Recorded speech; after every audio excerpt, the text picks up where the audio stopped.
I need to get this off my chest because it's eating me alive. I've been lurking here for years but never posted. I'm not a writer, so bear with me if this is a mess. I'm still shaking as I type this and I don't know what to do. I'm 34, married for 8 years, together for 12. My wife, let's call her Sarah, is 32. We don't have kids, just a dog named Milo, who's basically our kid. Up until 2 days ago, I thought we were solid. Not perfect, but solid. Now I'm questioning everything, and I need to tell someone, even if it's just strangers on the internet. So, here's what happened. I'm a project manager for a mid-sized construction firm, and I travel a couple times a month for work. Usually short trips, 2-3 days, to check on sites or meet clients. This time, I was supposed to be gone for 4 days to oversee a new build in Chicago. Trip was fine, but the client signed off early, and I wrapped up a day ahead of schedule. I was stoked.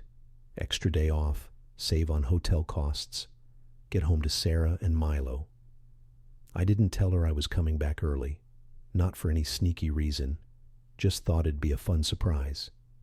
She's always saying she misses me when I'm gone, so I figured I'd walk in, maybe bring her favorite Thai takeout, and we'd have a chill night.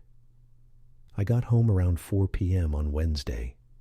Flight landed early, traffic was light, so I was in a good mood. Our house is a small 2-bedroom we bought 3 years ago in a quiet suburb. Nothing fancy, but it's ours.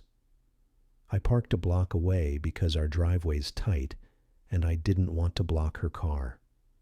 Grabbed my bag, the takeout, and walked up to the front door.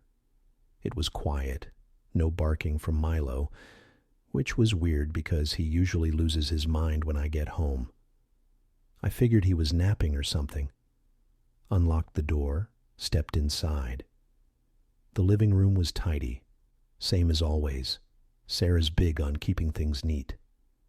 I set the takeout on the kitchen counter and called out, "Babe, I'm home." No answer. I figured she was in the backyard or maybe napping. Milo's bed was empty, so I thought maybe she took him for a walk. But then I heard her voice from the bedroom, down the hall. The door was cracked open and she was talking. Not loud, but clear enough I could hear her tone. Soft. Intimate.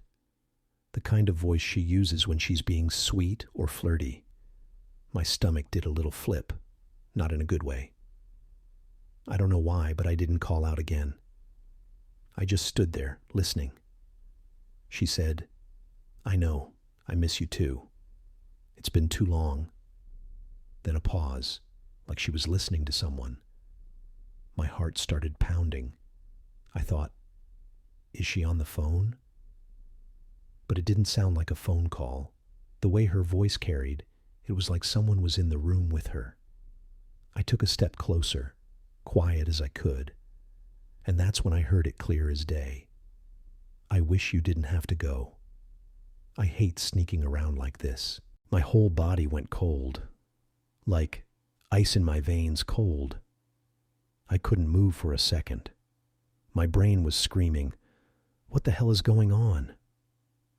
I'm not a paranoid guy. I've never checked Sarah's phone, never doubted her. We've had our fights, sure. Money stress, her wanting to travel more, me working too much, but nothing that made me think she'd cheat. We're happy. Or at least I thought we were. I pushed the bedroom door open, not hard, just enough to see. Sarah was sitting on the bed in her yoga pants and one of my old t-shirts, her hair in a messy bun. No one else was there. She was on her phone, FaceTiming someone, her back to the door. Milo was curled up next to her, fast asleep. She didn't see me. I stood there, frozen, listening as she said, "I just don't know how much longer I can do this. It's killing me to lie to him."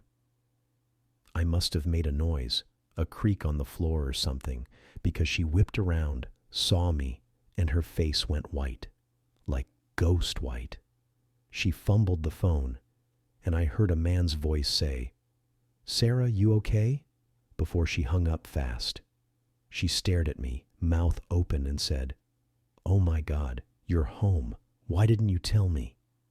I don't even remember exactly what I said next.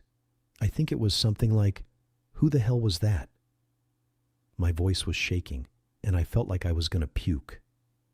She stood up, hands out like she was trying to calm me down, saying, "It's not what you think, I swear. Let me explain." But I wasn't hearing it. I was so mad, so hurt. I just kept saying, "Who is he? How long has this been going on?"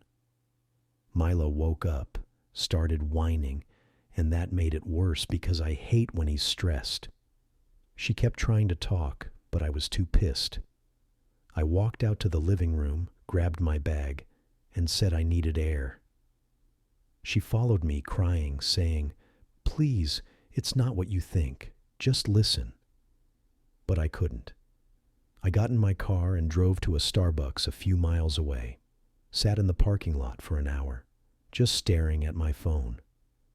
She texted me a bunch, stuff like, "Please come home. I love you.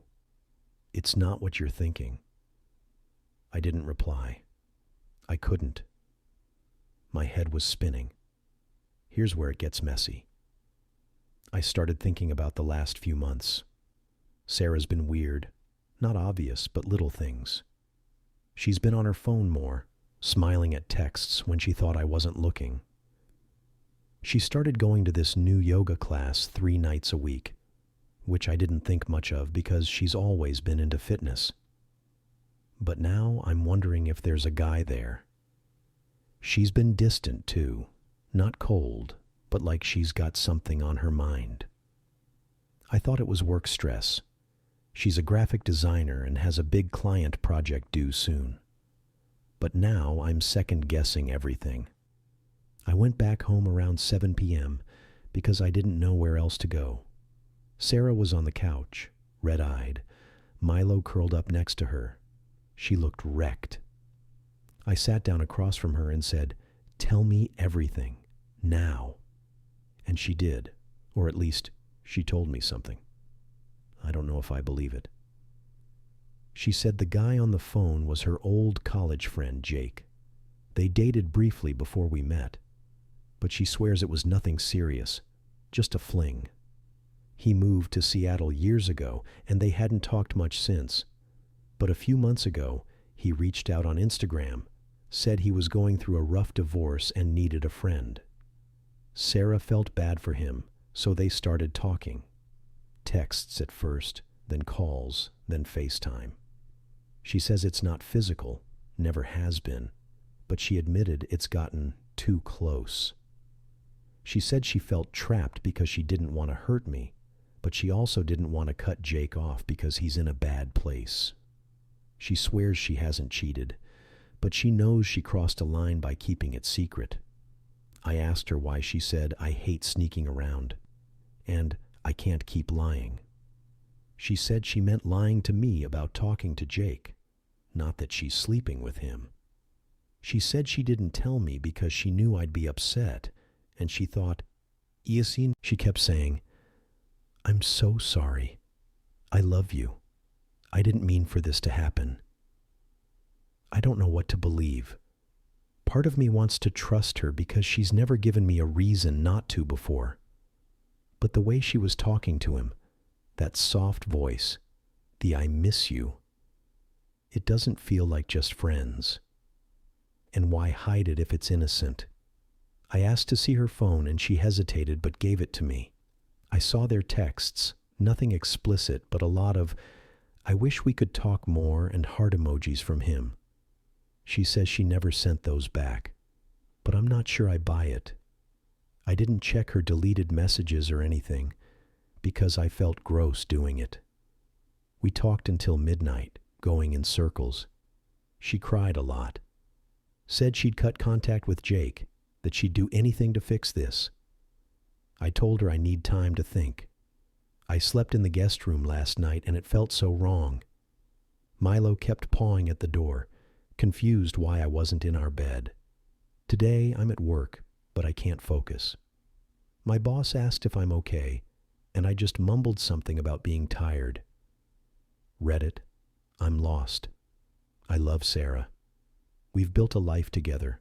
Our house, our dog, our stupid inside jokes.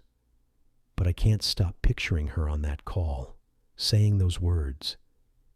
Even if she's telling the truth and it's not physical, it feels like a betrayal.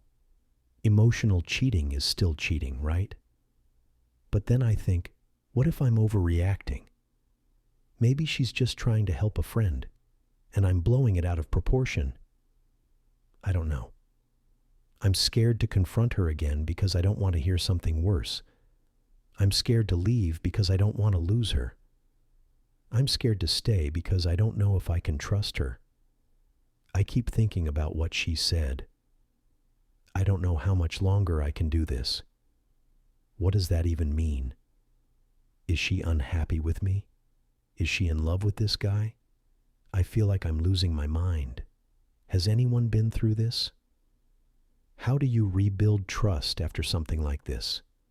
Should I ask for more proof, like check her call logs or talk to Jake myself? Or is that too much? I don't want to be that controlling guy, but I also don't want to be naive. Any advice would help. I just need to figure out how to stop feeling like my world's falling apart.